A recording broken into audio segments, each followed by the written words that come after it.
Yo guys, what is good? Welcome back on the Uncle Sharma channel. New training kit courtesy of an early Christmas present from Santa, aka the wife. How you guys doing? Leave a thumbs up, of course, before we get into today's video, which is obviously about Lazio versus Inter. Big game. We got to make up for it. That last game. Now, reflecting on the last few days, I think that might have been one of the worst games, not just this season, of the whole Inzaghi tenure, because the whole premise, the whole concept of Inzaghi ball, even when it's not going well, is that we create chances, we shoot on goal, we give the other team a run for their money, even when we're bad. But whatever happened away at Leverkusen, that was not anywhere near what we know an Inzaghi team to be. 0 shots on target, very low XG, even when the starters came on. Completely wrong attitude. Hopefully that's out of the window, and the Champions League position is still very, very strong. But now we got to talk about Serie A, of course, because today Atalanta once again, not convincingly, but once again, continue their crazy winning streak. And I made my video last week asking, are Atalanta the real deal at the moment? They're answering to that question with a resounding yes. And now, when you got guys like Zaniolo, that was one of my questions as well. Can Gasperini, that's the last missing piece of this Gasperini masterpiece, can he actually revive a guy like Zaniolo, who's, been doing nothing important since his unfortunate 2 ACL injuries?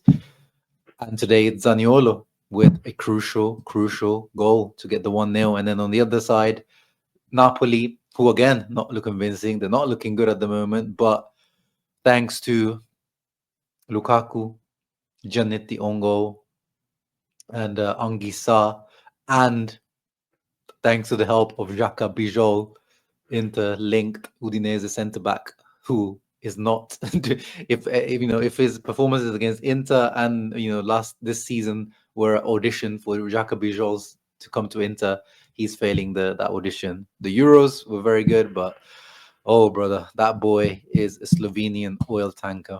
But anyway, they're continuing their win streak, so there is no other option for Inter, even with our game in hand that we have, of course, against Fiorentina, to continue our winning streak, which is only 2, as you can see. But we need to do it. We have to stay in touch with those guys. Of course, it would only take us up to 34 points, but we have to keep that contact with the top teams up there. And the team that we are playing are in amazing form as well. Apart from that one loss there, you can see they have been on blazing form. Probably one of the most impressive teams in this Serie A season, Lazio, and we are, of course, away at Lazio, so it's not going to be easy. But before actually I get into the match preview for the Lazio game, I wanted to cover, I didn't get time to do it this week, but a couple of the interviews. There was an interview with Barella, Bastoni, and Dumfries. And one thing that came out in all 3 guys, you guys might have seen on my channel, I released a short that it was a snippet of the Barella interview where he was talking about, his dreams about playing in the World Cup. Now it used to be about winning a World Cup, and now it's just these changes to playing in the World Cup, scudetto. He's won 2. But in that snippet, it didn't show that actually his extended, or if he was asked if you could rewrite your dreams now, what would that have? And of course, he said Champions League. In Bastoni's interview, they asked him outright, you want a scudetto or replay a Champions League final? They didn't say scudetto, Champions League, scudetto or Champions League final. And he said Champions League final. And then now yesterday, Dumfries, there was a similar interview. We'll get into the other points, but then they asked him about what they asked to Bastoni. So Dumfries agreed with the assessment of his Inter teammate that it would be better to reach another Champions League final than win another Serie A title. He says, Basto is always right. The league is very important, but losing the final in Istanbul in 2023 wasn't easy. I've never been able to rewatch that match. Same here, Denzel. We want another chance, and we'll do everything we can to win it. And then they asked him about, the contrasting performances in Serie A and Champions League. Here they're talking about the attacking performances. we've talked about it, but there isn't a simple explanation. In the cup matches, we have to keep our fighting spirit, but also score more goals. But right now, let's think about Lazio. And then when we look at Dumfries, at Bastoni, this is what they're referencing. As for whether he'd rather win another Serie A title or reach a Champions League final, he said Champions League final, absolutely. And he said maybe we were lacking a bit of luck in 2023, bit of self-awareness that we didn't have yet. Now we know we're at that level. And then from the about the criticism that sometimes the players or the squad receives from the outside, it's hard to make everyone understand how important everyone in the team is, but we know it perfectly. I've stopped reading negative comments and anything from the outside. But yeah, no, just to reiterate, we've been talking about it. Definitely in terms of Inzaghi's choices in the Champions League, from Inzaghi's side, in terms of squad rotation, you can't say that Champions League is a focus. But we've heard of these murmurings that maybe from within the changing room, within the players, within the squad, after winning last year's scudetto, their hunger now is towards the Champions League. And maybe we've seen it, with these performances in the Champions League. Not that we've been swashbuckling and amazing, but in terms of the way that we defend, it just seems like there's a bit more fight about us in the Champions League compared to Serie A. And with how many it clearly is, we're talking about Barella, Bastoni, Dumfries, and I'm sure these, we're talking about three of the leaders within that dressing room, so that probably does spread to the rest of the dressing room. But what do you guys make of it? Because to me, of course, you guys know me, I love the Champions League, and of course the prestige and the respect, most importantly, that brings you amongst Europe, world, because all eyes are on you when you're in the Champions League, and you gain that extra level of respect. And of course, winning the Champions League, and we have won it since 2010, no Italian team has won it since 2010, would be absolutely, it would be a madness. It would be a madness. And of course, the money that comes along with it, Oak Tree, Marotta, everyone will be happy.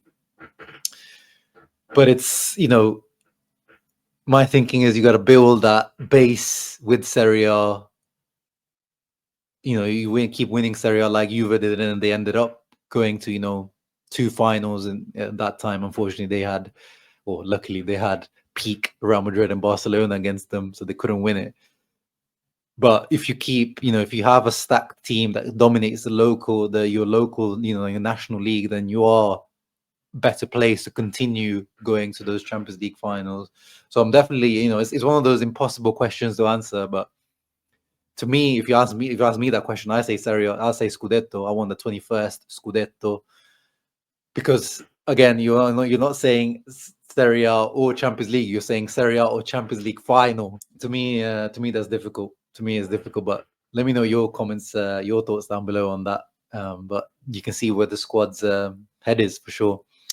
In terms of other little, tidbits from the interviews, we saw in Inzaghi talk. So Bastoni rates the season 8 out of 10 at the moment, which, I'll probably be around this. Probably I'll say, that Monza loss and maybe the Milan derby loss definitely takes it down a notch. But you got to be realistic. You can't expect this. The overperformance of last year, I was not expecting that.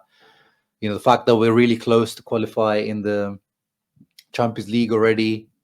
And with 2 games in hand, let's see how it goes. I guess tomorrow we can give a better, or Monday night we can give a better answer to this. So I'm not too far off from Bastoni's 8. Maybe I'll give it a 7.5 out of 10. He started off a bit slow because it no longer feels like there's a gap between one season and the other. On a mental level, for us, it was not easy to recover. And we saw that, at the beginning, maybe there was a little bit of hangover from the Scudetto celebrations. I guess you could say, literally. He said, if you give me the situation we're in between now and the Champions League right now in August, I would have said yes. So, he's right on that. And beyond that, we clearly can't win every match.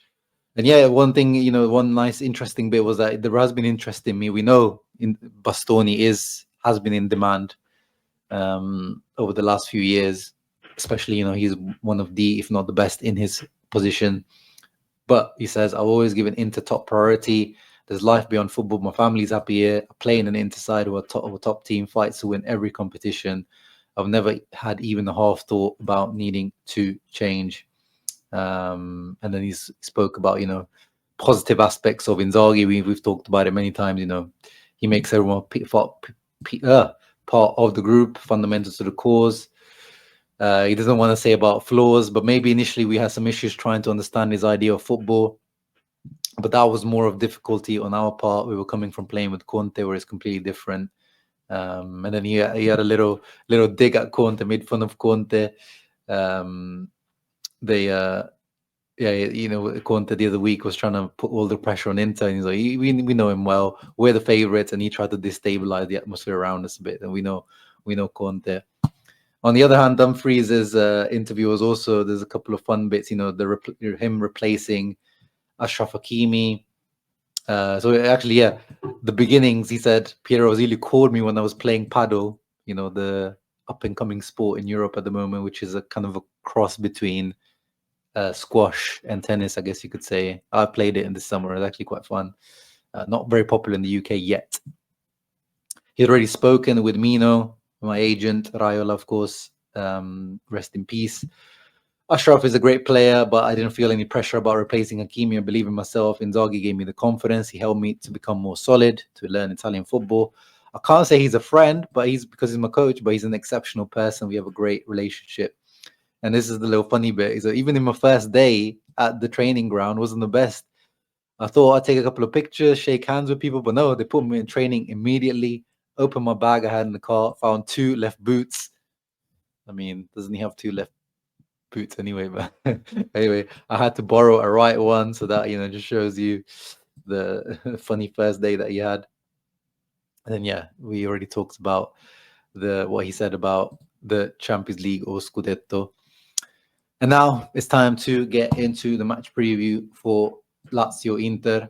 Of course, as I said, we are away. No surprises in the predicted lineup from Sky Sport Italia. The only one is Bisek resting, Darmian coming in. As I said to you guys, since Pavard's injury, just like the Augusto injury, Darmian becomes the backup, which means he no longer becomes the starting right wing back. So I'm interested to see when everyone is fit. Is it Darmian or Dumfries the starter? But anyway, this is always nice. This, I think, is Darmian's best position, but we do lose a little bit going forward with Bisek. Bisek is almost like having a Bastoni on the right hand. Maybe doesn't have the long range of passing that Bastoni has, but in terms of ball playing ability, we might lose a bit with Darmian there, but we gain some solidity for sure. And everywhere else, business as usual. Mkhitaryan returning to his starting spot, Thuram continuing, and Lautaro back. Very good squad, very good team, enough to beat this Lazio team. And let's have a look at this Lazio team. This really high-flying Lazio team, probably player of the season, or could be a few actually with this Lazio team, but maybe most stand out in terms of surprise package almost is Nuno Tavares, because he has literally taken the league by storm. Top assister, the way he runs with the ball is like Theo Hernandez from a few years ago when, was almost a cheat code, pick up the ball from inside his own half and you end up on the edge of the opponent's area. We got to watch out for Nuno Tavares on that side. So Dumfries, Darmian, Barella, they got to do their job to stop that threat as a big, big threat.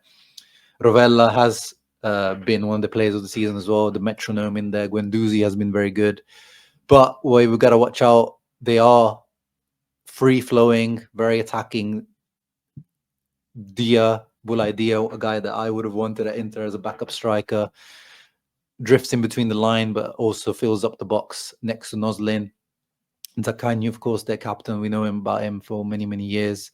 But this right-hand side for Lazio can be something we could take advantage of. Marusic is a guy that over the years we've seen has a mistake in him.